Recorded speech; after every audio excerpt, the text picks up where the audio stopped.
This morning on Early Today, heat wave. Record temperatures across the nation aren't only uncomfortable, they're deadly.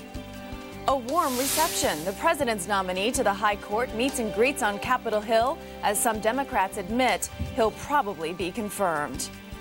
And no early out. Congressmen vote to keep U.S. troops right where they are in Iraq. This is Early Today for Thursday, July 21st, 2005. Hello and good morning to you. I'm Christine Johnson. Today we begin with the sweltering heat blanketing the U.S. Temperatures in Phoenix have been soaring well above 100 degrees since the end of June. The record heat wave has caused at least 18 deaths, most of them homeless people. One elderly woman among the dead was found by her neighbors in bed. It appeared that she had been trying to use the air conditioner, but it did not appear to be working properly, and the temperature was in the mid to high 90s inside the house. People in New Mexico spent much of yesterday trying to cool off, with heat there also setting records. A high temperature of 105 degrees was reported in Farmington. In Albuquerque, temperatures haven't been quite as scorching, but it's still shaping up to be one of the hottest Julys on record. So what about today? Can we see any relief ahead? Elise Finch from NBC's 24-hour Weather Network Plus is here now with a look. Tongue-tied here, Elise. Tell us what it's going to be like today. No problem at all, Christy. You are absolutely right. We're in for another scorcher as you take a look at these forecast highs. As you look out west, we're talking lots of triple-digit temperatures. 101 in Salt Lake City, 103 the forecast high today in Boise, with triple-digit temperatures expected in Reno and also 2 in Las Vegas. But at 109 in Las Vegas, that's actually a little bit cooler than we have seen at 108 in Phoenix. That's actually very close to normal for that time of the year. Denver breaking records yesterday and on their way to another triple-digit day. Again today, you'll notice the nation's midsection loaded with temperatures that are in the upper 90s. And of course, as we head east, we're still talking about that heat. Take a look. 95 the forecast high today in New York City, with 96 in Richmond and 93 in Charleston. Of course, I'll have a look at your national forecast coming up in just a bit. Christine? All right, Elise, thank you. In other news this morning, the U.S. Secretary of State is demanding an apology from the government of Sudan after an incident this morning involving an NBC correspondent. While at a press conference with the president of Sudan and Secretary Rice, NBC's chief foreign affairs correspondent Andrea Mitchell was physically removed from the event by armed guards after asking a question. Earlier at the event, several top U.S. officials in the secretary's party were also physically prevented from going into that meeting. NASA has set a new date for the launch of Space Shuttle Discovery. They'll try again this Tuesday. NASA says an electrical grounding problem somewhere inside the spacecraft is most likely the cause of last week's fuel gauge failure. A NASA official says if the fuel gauge works properly during the final hours of the countdown, the launch will proceed Tuesday. Supreme Court nominee John Roberts will be back on Capitol Hill today, meeting with senators in advance of his confirmation hearings. Key Senate Democrats are downplaying the possibility of a filibuster. They say Roberts won't get a free pass to the seat on the Supreme Court, but they acknowledge there is little chance they'll block the nomination. Democrats are promising tough questions on issues like abortion and affirmative action. In the CIA leak case, there's evidence this morning that administration officials should have known CIA officer Valerie Plame's identity was secret. The Washington Post reports the State Department memo that had information on Plame was clearly marked S for secret, an indication to any White House official who read it that the information was classified. The section marked secret identified Plame as the wife of former Ambassador Joe Wilson.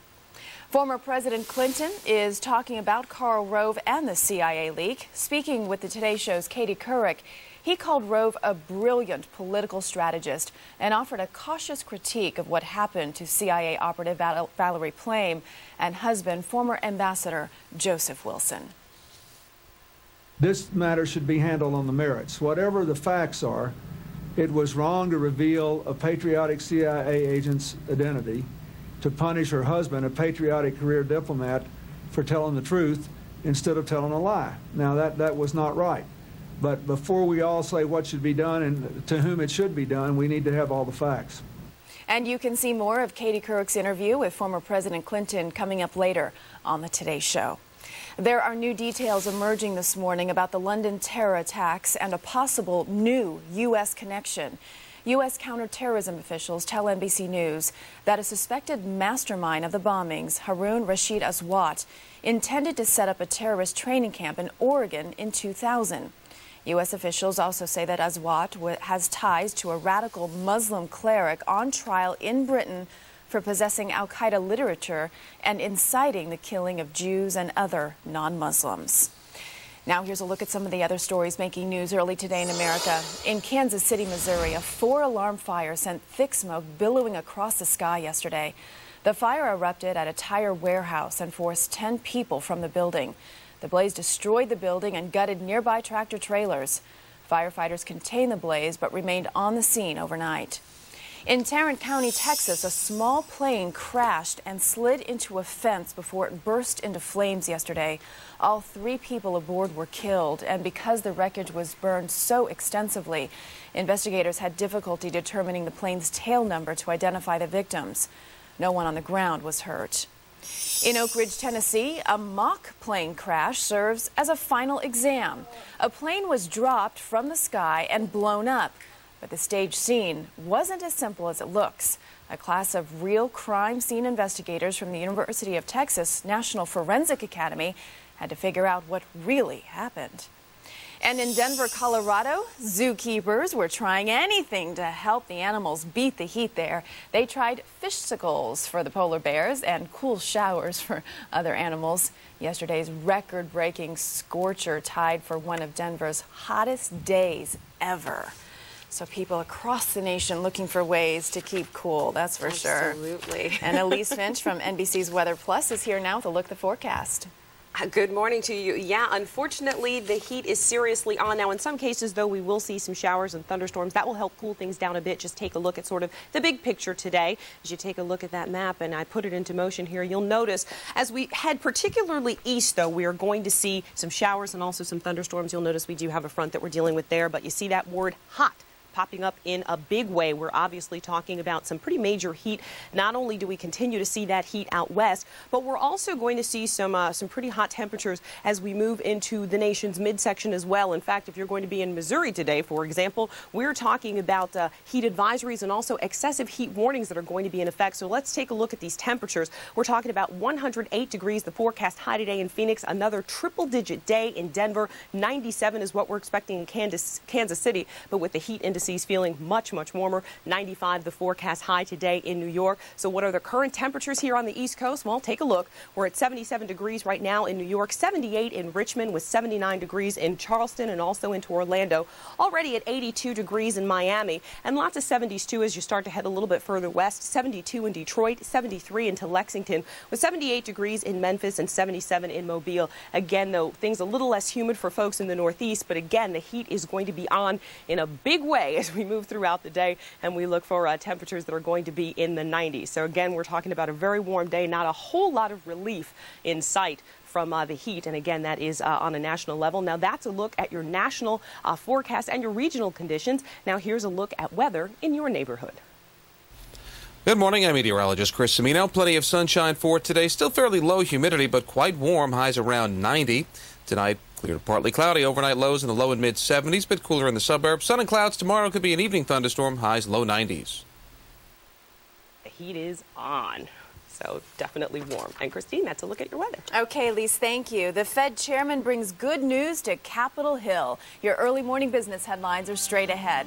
Plus, is it really the same old song and dance for Pamela and Tommy Lee?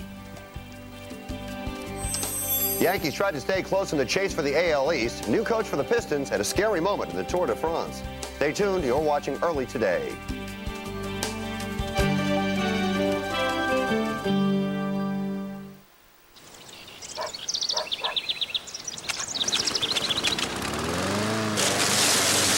Hey, what are you doing? Oh, I just got a new home loan from Ditech.com and paid off all my credit cards. Get cash or consolidate bills with Ditech's flat fee home loan. The total lender fee is just $395. You'll save thousands in closing costs, and the process is fast and easy, online or over the telephone 24/7. Log on to Ditech.com or call 1-800-DITECH-1. I'm proud to be part of the #1 car company on the planet. I'm proud we have the #1 plant, the #2 plant, and the #3 plant in initial quality, according to J.D. Power and Associates. We're so proud. We want to share something we've never shared before. For the first time in history, Everyone in America gets a GM employee discount. You pay what we pay. Not a cent more, but only until August 1st. the GM employee discount. For everyone.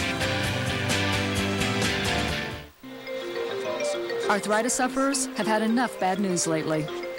Here's some good news. Aleve is the #1 pharmacist-recommended pain reliever for arthritis for the 6th year in a row. Ask your doctor about the good news. Ask your doctor about Aleve.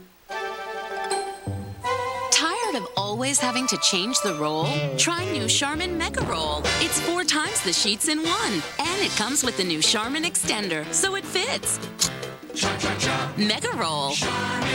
He teaches high school geography in Tucson. She's a mom, balancing work and what's for dinner. And this is Take On Orbitz, the game that pits other travel services against Orbitz.com. Today's contestants need a 4-star hotel in Manhattan near Central Park.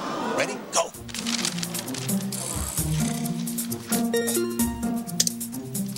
Done! That new Orbitz Neighborhood Matrix makes it easy to find the right hotel. Next time, Orbitz. Good morning once again. Welcome back to Early Today. I'm Christine Johnson, and here are some of your top headlines this morning. High temperatures across the U.S. turned deadly in Arizona, where the heat wave caused at least 18 people to die so far. The high climbed to 109 degrees yesterday. Homeless shelters opened their doors during the day to give people respite from the heat. Senate Democrats say that they don't foresee a filibuster during confirmation hearings for Supreme Court nominee John Roberts, but they say Roberts should expect tough questions on abortion and affirmative rights. Later today, the Pentagon will submit a detailed report on the current state of Iraq. Meanwhile, the Republican-controlled House has passed a resolution opposing an early withdrawal from Iraq. Democrats opposing the measure say that it implies that questioning President Bush's Iraq policies is unpatriotic. Now here's an early look at how Wall Street will kick off the day. For the second day in a row, the Dow was up 42 points to close at 10,689. The S&P also up 5, and the Nasdaq was up 15. Taking a look at